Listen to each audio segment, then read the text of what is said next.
Well, as the Prime Minister prepares for the start of the G-20 Leaders Summit in Brisbane this weekend, First Nations people are making sure their voices are heard. Today, hundreds rallied against the high incarceration rates of Indigenous people in Australia. We cross now to David Liddle in Brisbane. And David, we've seen this issue discussed at an international level at the UN's Committee Against Torture this week. Yeah, that's right, Nat. This issue's been under the microscope at the UN this week. And today, hundreds of people here in Brisbane kept the human rights record and issues such as death in custody under the microscope. Families and organisations are here in Brisbane from right across Australia, and they want the world to know that the numbers of Indigenous people in prisons in Australia is just far too high. Hundreds marched in Brisbane to a world audience calling for justice for Indigenous people in Australia. Despite the Royal Commission and 330 recommendations from it, the deaths in custody continue. We don't like to be here to try to alert the global community of just how serious this problem is.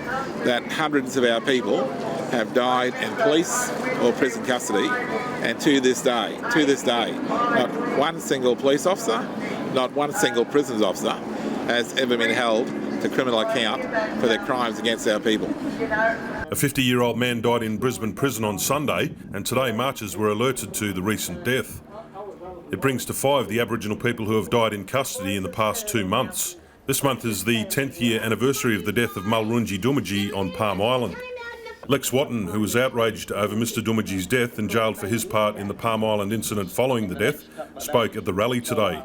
Oh look, given the circumstances, I wouldn't hesitate to stand up and be counted. But I think police approach to a lot of things, especially on Palm, might be a lot different in the sense that they wouldn't storm in the way they did.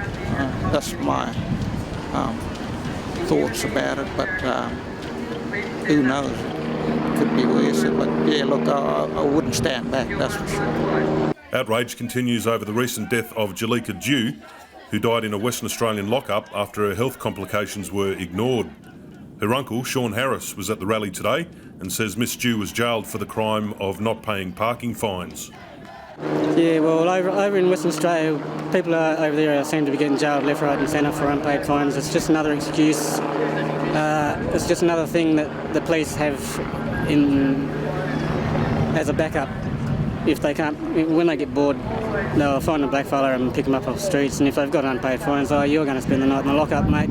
Today's march was followed by a remembrance service at Musgrave Park for all those who have died in custody. A remembrance service was held this afternoon to remember all those who've died in custody. NITV News reporter Tara Callinan reports on the recent death in the Northern Territory. As the rally and memorial took place in Brisbane today, news emerged that an Aboriginal woman had died in care at the Northern Territory's Mandatory Alcohol Treatment Centre in Alice Springs last week.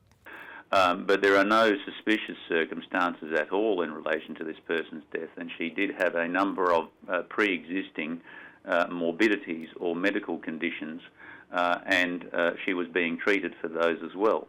Minister Elfrink told NITV News that the 47-year-old's husband was notified at the time of death.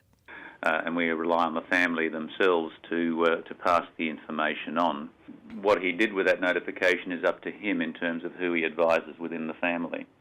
The Northern Territory has the highest incarceration rate of Indigenous people in Australia, with 97% of juvenile detainees being Aboriginal. And on a national scale, the disturbing rate of Indigenous deaths in custody continues to soar, with affected families still searching for answers. It still hurts, yeah. Because we got no answers from back from the police, the coroner and that. Nothing, we got nothing from the coroner. I went to Perth, spent a week in Perth, and I still got no answers, And I don't know why I buried my granddaughter. One of the recommendations of the 1987 Royal Commission into Aboriginal deaths in custody was to treat imprisonment as a last resort. But in August this year, 22-year-old Jalika Dew from Geraldton was placed into custody for an unpaid fine. In fact, in West Australia this year, more than 587 people were jailed for unpaid fines.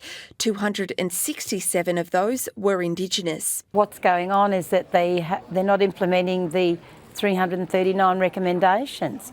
And if they would have been implemented, we wouldn't be having as many deaths in custody.